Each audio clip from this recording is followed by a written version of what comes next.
Welcome to Financial Focus, brought to you by Gulf Coast Financial Services founder and CEO, John Kuykendall. John and his team of financial, legal, and tax professionals have provided North Florida savers and investors sound, comprehensive financial guidance for over 25 years, helping you to achieve important life and planning goals. Be sure to like, subscribe, share, and tune in for more Financial Focus by visiting GulfCoastFinancial.net. And welcome into the program. This is Financial Focus, brought to you by the best of the best in financial services, as named by the Lake City Reporter. 6 years running, the team from Gulf Coast Financial Services. Founder, CEO John Kuykendall here with us to provide the insight, the guidance, the perspective. As always, John, we appreciate the time. Welcome back. Thank you. It's great to be here, Peter. I tell you, I had a really good week. It got kind of chilly down here in Florida. Yeah. Weather across the country has been a little cooler. We didn't get slammed like they did up north, but in my household, we actually went to travel and go find some snow. We don't get to see it that much, so we took a road trip to go find some. Oh, wow. Yeah, that would be fantastic. We didn't have snow, but we had a little frost and got a little nippy. Came to work the other day in a long sleeve shirt and wish I'd had a jacket. Yeah. So I'm glad all that's over. Yeah. Well, John, we are going to be talking about, as always, important planning issues today. Mm-hmm. To begin the program, wanted to tip the cap, not maybe spend too much time on it, because I'm not sure that ladies want to hear two men talking about women's planning issues. But Monday coming up is International Women's Day. And for the ladies in our lives, for the ladies listening, again, some acknowledgement there. We appreciate y'all. And John, from a planning perspective, really about the same issues. They just have to plan for a little longer time, right? Well, that's right, Peter. They have the same issues as men. The problem is that women are the great thing for them. Women live longer historically, so they have to plan for a longer horizon. And you and I both know that longevity is a killer in an income plan. Tom Hegnia says it's like the eighth wonder of the world. It's the one thing that really creates a problem for long-term planning for women is longevity. And so we really have to plan for a longer time horizon. It multiplies all of the other risks. And John, sure. You know, and I know that there are a lot of folks out there that say, hey, well, mom didn't live past 75, dad didn't live past 72, so I don't need to plan past 80. And that's just not the way to go about planning for our financial futures. No, I think, as we plan and as we work our income plan, we're using certain assumptions. And based upon the actuarial tables and history, we know that overall women live longer than men. And so therefore we have to plan for that and give them an extra 10 or 15 years. They'll be lonely without us, but they're going to live longer. That's all I got to say. I'm not sure if it's punishment or reward, but I know that my wife does not do nearly as many stupid things. I've never heard her have a hold my beer moment. So no. That's true. That's true. Yeah. That's probably why they make it a little longer. But again, at the core of it, John, a lot of the issues are very much the same. We talked a few weeks back towards Valentine's Day about planning to protect your spouse and protect your family and protect your loved ones. And if anybody's got specific questions on that or wants to address those issues, I think that's a great program to go back into the archives and listen to that one. But on today's program, a handful of really helpful guides, I think, John, 10 steps to prepare for retirement, 8 moments to consider moving your money. And John, we've talked about it. You've got a lot of people who are thinking about moving their money for various reasons right now, whether it's the market or taxes or inflation, or heck, they think GameStop's going to the moon, day trading, any number of reasons. But I don't see the last one there on your list. Well, no, review and update of legal documents. Or are you talking about that? Or yeah. Well, no, I think that that's obviously an important consolidate and review and update legal documents, but no, day trading, because you want to get in on the hot stock, that probably not a good reason actually. To the last time we want to get in on this is like I told a gentleman today, the last time we want to invest in a stock is when everybody else is investing in it. And so when you've got GameStop as an example, which we looked at GameStop, that stock went up very high, very quickly. and it came down just as quickly. So it depends on where you are on the food chain as to what you're going to end up being able to eat. And what you don't want to do is be on the cadaver when everything's gone. And so we want to make sure that we do systematic, we do asset allocation, and we do our risk tolerance. Just because the stock's going up, it may not be an appropriate stock for us because we're going to worry about it. So all those things have to be taken into consideration when we're talking about what we should invest in for the long term. Well, number one on the list of moments to move your money, John, rebalancing. And this is something that we should be doing on an ongoing basis. It doesn't require taking money out of one account and moving it to a completely different institution, but this is a regular thing that we should have a disciplined approach to doing. And it truly is one of the fundamental pieces of long-term financial success. Well, that's true, Peter. Over time, we've proven that rebalancing really works. And so based upon the gains we've had in the last couple of years, if you haven't rebalanced your portfolio, then you're way overweighted either in stocks or one particular sector.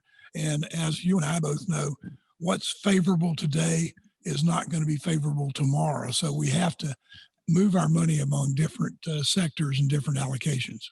Well, another one on the list that I think a lot of people probably have on their mind right now, John, is for tax management and control, considering those Roth conversions. Absolutely an appropriate time to consider that, and a very good reason to move your money.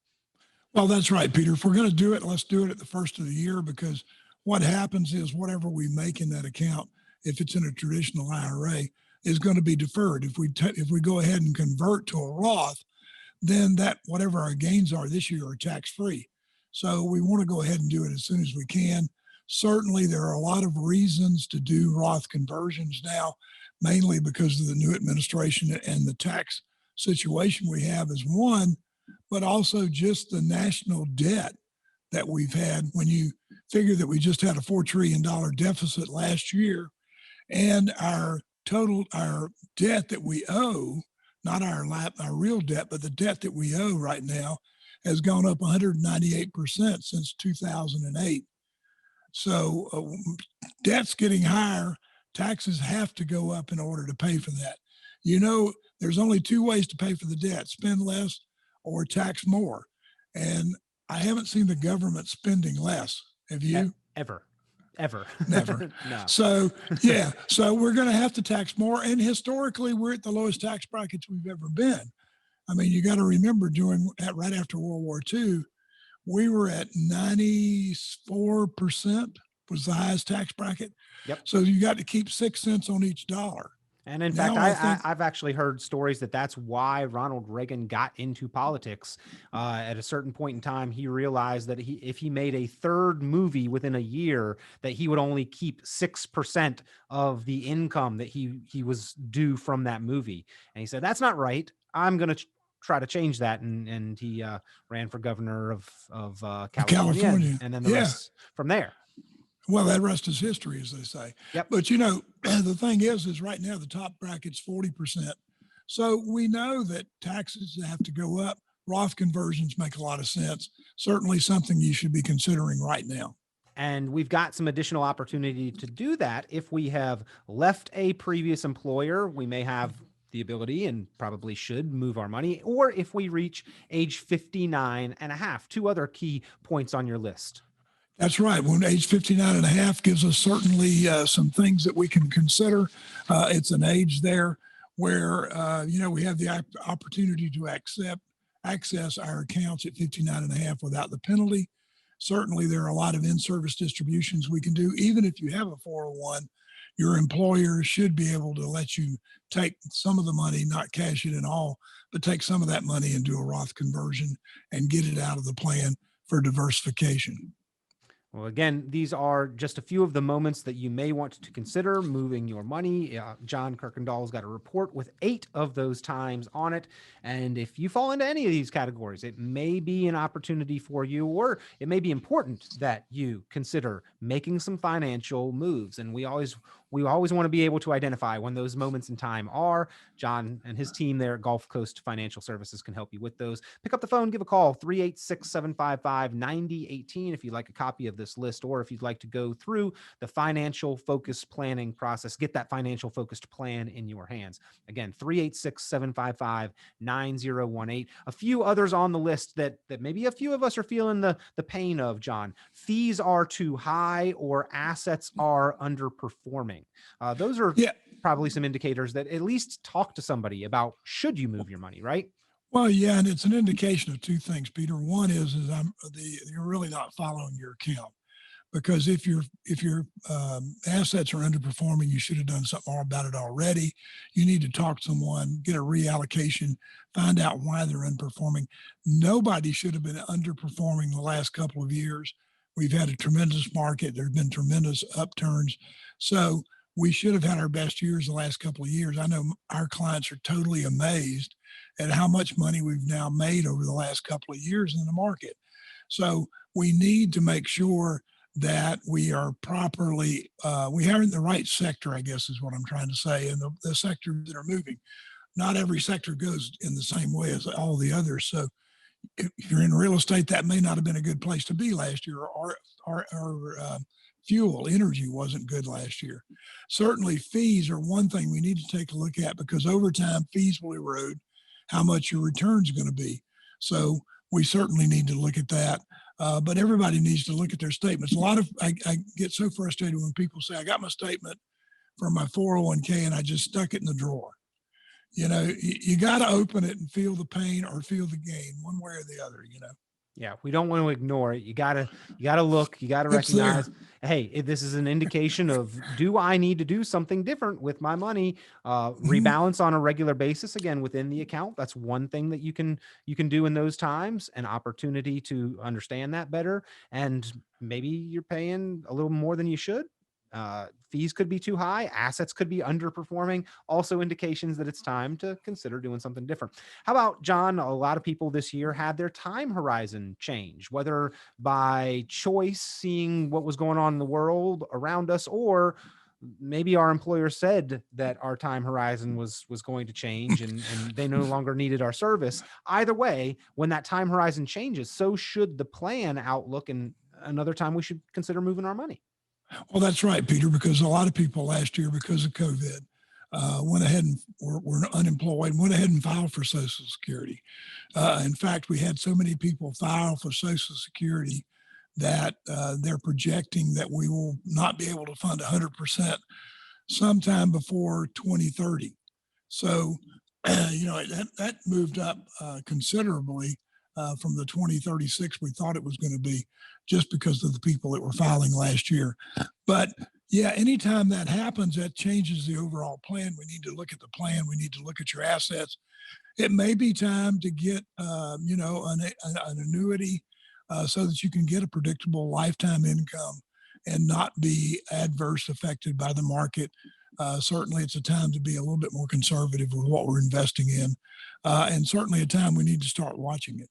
Well, again, these are things that we need to be paying attention to. And certainly if our time horizon has changed, that obviously is a motivating factor for revising the plan, revisiting the plan, getting a plan in place. John Kuykendall and his team can help you do that. Again, the financial focused plan, it's a snapshot of where you are, a discussion of your goals, put those in writing so you've got a better chance of achieving them. And then John and the team will help to enumerate, timeline out, map for you the action items, the steps that you should be taking in order to achieve those goals.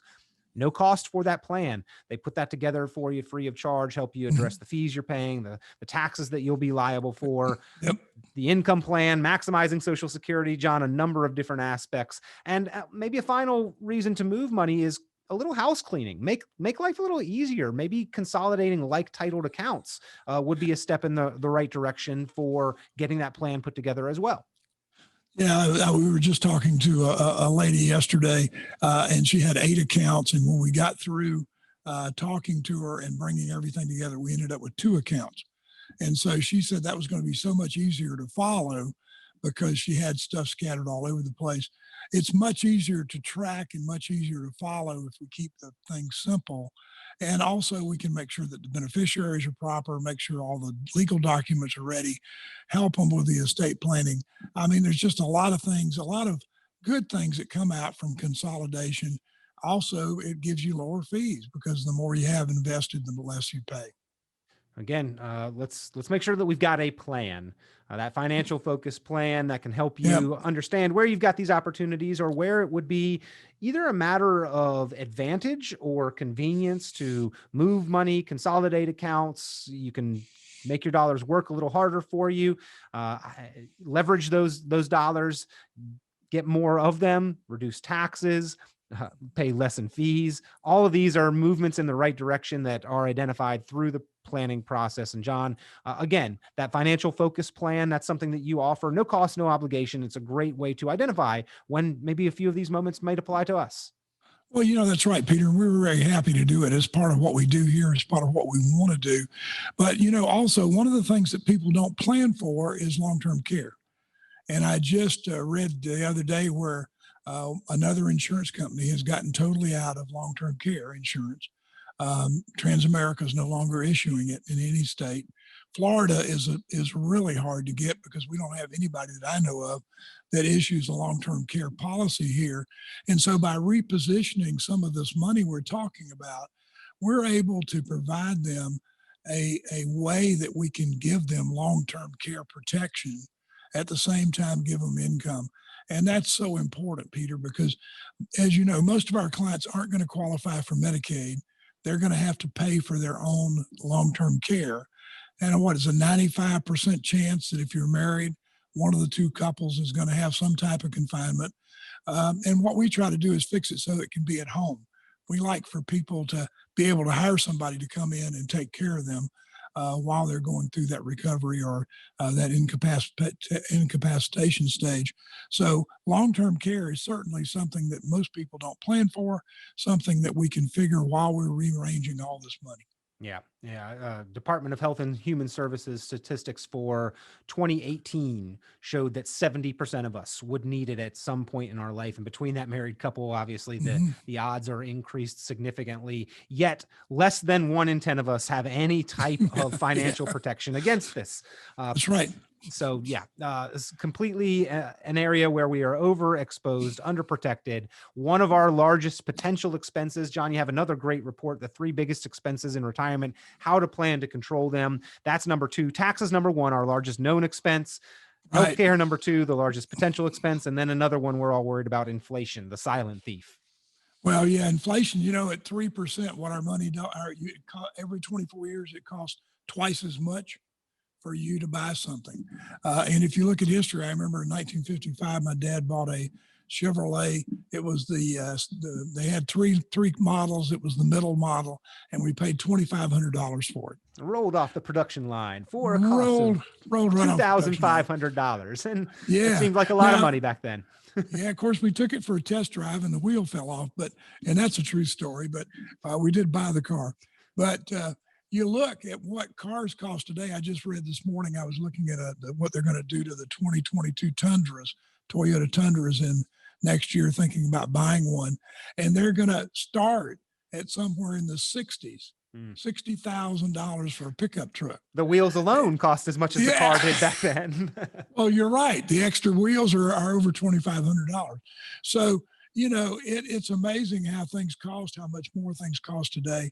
And we have to prepare for that. So in our plan, if you tell us you need $10,000 a month to live on, we're going to index that for inflation and make sure that those same purchasing dollars last you as you go through your retirement.